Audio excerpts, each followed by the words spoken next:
Hello friends, welcome to my English class and today we will see the uses of tenses. आज हम देखेंगे English grammar में tense का use कैसे करते हैं. As you all know, tenses have a very important place in English grammar and you should know their proper uses to learn the language properly. तो आपको टेंसेस का यूज़ प्रॉपरली करना आना चाहिए if you want to master the English language, यदि आप English language में mastery करना चाहते हैं. सो आज हम फर्स्ट टेंस पढ़ेंगे simple present tense. Simple present tense means वर्तमान काल, जो भी हमारे वर्तमान समय में हो रहा है, हमारे प्रेजेंट टाइम में हो रहा है. Whatever is being doing, whatever is happening in our present time. So ऐसे क्या वर्ड्स हैं जिनसे हम प्रेजेंट टेंस को पहचान सकते हैं, क्या रूल्स हैं, what are the rules that we should apply while making English from Hindi sentences. Hindi से इंग्लिश बनाते वक्त प्रेजेंट टेंस में हम क्या क्या यूज़ करते हैं, इन सब चीज़ों की जानकारी आज हम सिंपल प्रेजेंट टेंस में देंगे. So let's start. देखिए, फर्स्ट इज हिंदी सेंटेंसेस. वे हिंदी वाक्य जिनके अंत में ता है, ती है, ते है आदि लगता है. इसका मतलब क्या हुआ, अपने जितने भी हिंदी सेंटेंसेस हैं उनमें अगर एंड में ता है, ती है या ते है आ रहा है तो ऐसे सेंटेंसेस में we always use simple present tense. Okay, ऐसे सेंटेंस में हमेशा सिंपल प्रेजेंट टेंस का यूज़ करेंगे. Those Hindi sentences which end with ता है, ती है एंड ते है, simple present tense is used. For example, देखिए एग्जाम्पल के तौर पे सोमेश गाना गाता है, दादाजी घूमने जाते हैं, वे सब होमवर्क करते हैं, तुम रोज़ स्विमिंग करते हो. अब देखिए इन सब सेंटेंसेस में सोमेश गाना गाता है तो देखिए गाता ता है लग रहा है. दादाजी घूमने जाते हैं तो ते है लग रहा है. इसी तरह वे सब होमवर्क करते हैं तो ते है लग रहा है. तुम रोज़ स्विमिंग करते हो तो ते हो लग रहा है. इस तरह हिंदी सेंटेंसेस में जिनमें भी ता है, ती है, ते है आएगा, there we will always use simple present tense. अब देखिए, while forming English from Hindi sentences, जब भी हम इंग्लिश बनाएंगे हिंदी सेंटेंसेस से तो there are some particular rules we have to follow. उनके कुछ रूल्स होते हैं जो हमें फॉलो करने हैं और इसमें मेन चीज़ क्या है, हमें सिंगुलर एंड प्लूरल का बहुत ध्यान रखना पड़ता है. सब्जेक्ट अगर सिंगुलर है तो वर्ब में क्या आएगा, सब्जेक्ट अगर प्लूरल है तो वर्ब में क्या आएगा. देखिए जैसे सोमेश है तो सोमेश सिंगुलर सब्जेक्ट है, एक वचन है. दादाजी सिंगुलर है, एक वचन है. इसी तरह वे का मतलब दे, तो वे बहुत सारे हैं तो मतलब ये बहुवचन है, प्लूरल है, दिस इज प्लूरल.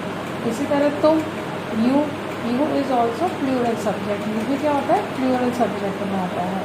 तो while making English into present tense we use S या E S in the verb with singular subject and if subject is plural we use nothing with the verb. इसका क्या मतलब हुआ कि जब भी हम सिंपल प्रेजेंट टेंस में वाक्य बनाएंगे तो अगर वर्ब के साथ एस या ई एस का यूज़ करेंगे if the subject is singular. यदि सब्जेक्ट सिंगुलर होगा तो वर्ब में एस या ई एस लगेगा and if the subject is plural, subject plural है तो वर्ब में कुछ नहीं लगेगा. Simple first form of the verb will be used, only simple form of the first form of the verb आ जाएगी. तो देखिए इसकी इंग्लिश क्या बनेगी, सोमेश गाना गाता है. अब सोमेश सिंगुलर सब्जेक्ट है और इसमें वर्ब क्या है, गाना वर्ब है, तो गाने के साथ गाता है के साथ हमने एस लगा दिया. सोमेश सिंग्स द सॉन्ग, क्या बन जाएगा, सोमेश सिंग्स द सॉन्ग. तो सिंग में एस लग गया क्योंकि सोमेश सिंगुलर है. इसी तरह देखिए दादाजी गोज़ फॉर वॉक, दादाजी सिंगुलर सब्जेक्ट है, एक वचन है, तो इसीलिए हमने गो में ई एस लगा दिया तो गोज़ बन गया. तो दादाजी या फिर grandpa goes for walk. Moving on next, they all do homework, वे सब होमवर्क करते हैं, दे ऑल डू होमवर्क. तो दे बहुत सारे हैं, प्लूरल है, तो इसीलिए डू में हमने कुछ नहीं लगाया, we have use nothing in do, we always use first form of the verb. तो they all do homework. First form of the verb is use. इसी तरह यू क्या है, प्लूरल है, प्लूरल सब्जेक्ट बहुवचन है, तो इसमें भी हमने वर्ब के साथ कुछ यूज़ नहीं किया है। We have use first form of the verb. You swim daily, swim first form आ गई, हमने इसमें एस या ई एस कुछ नहीं लगाया है। तो सिंपल प्रेजेंट टेंस में आपको 3 चीज़ें you have to put in your mind. ता है, ती है, ते है आएगा in Hindi sentences. If subject is a singular we always use s या es in the verb, and if subject is plural, s या es will not be used with the verb, only first form of the verb will be used. Got it?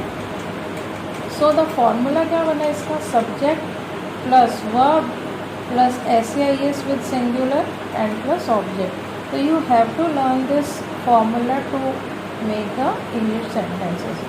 Moving on next, do the following में देखिए, जैसे first है लड़के cricket खेलते हैं। अब इसकी इंग्लिश बनाते वक्त आपको लड़कों पे ध्यान देना है। लड़के प्लूरल है, खेलने की इंग्लिश प्ले हो गई, तो इसमें आप क्या लगाएंगे, व्हाट यू विल यूज़।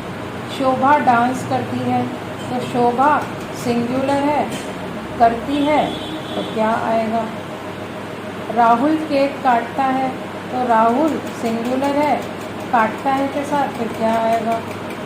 हम सब कोल्ड कॉफ़ी पीते हैं, हम इस प्लूरल एंड पीना ड्रिंक, उसके साथ क्या आएगा। लड़कियां घर की सफाई करती हैं, लड़कियां गर्ल्स और सफाई करती हैं में क्या आएगा। Okay, 1 minute. So this is all for today, and if you want to ask some questions और queries about it, you can ask me in my comment box. Thanks for watching.